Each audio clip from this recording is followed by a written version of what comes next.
Rule 7(1) படி SC/ST actin கீழ் தாக்கல் செய்யப்பட்ட குற்றத்தை விசாரிப்பதற்கு DSP பதவியில் இருக்கும் போலீஸ் அல்லது அவருக்கும் மேல் பதவியில் இருக்கும் போலீஸ் தான் விசாரிக்க வேண்டும். நீதிமன்றம் இந்த ரூலை ரொம்ப முக்கியமானதா பார்க்கறாங்க. அதனால பாதிக்கப்பட்டவங்க ரூல் 7(1) சரியா பின்பற்றப்படுதா என்று உறுதி செய்ய வேண்டும்.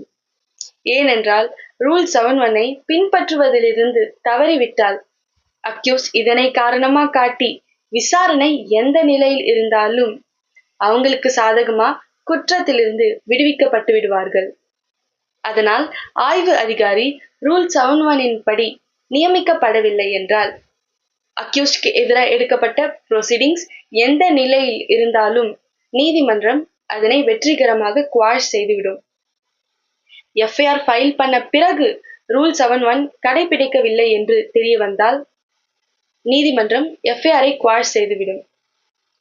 விசாரணைக்கு பிறகு விசாரணையின் அடிப்படையில் சார்ஜ் ஷீட் ஃபைல் பண்ண பிறகு ரூல் 7(1) பின்பற்றப்படவில்லை என்று தெரிய வந்தால் நீதிமன்றம் சார்ஜ் ஷீட்டை குவாஷ் செய்துவிடும்.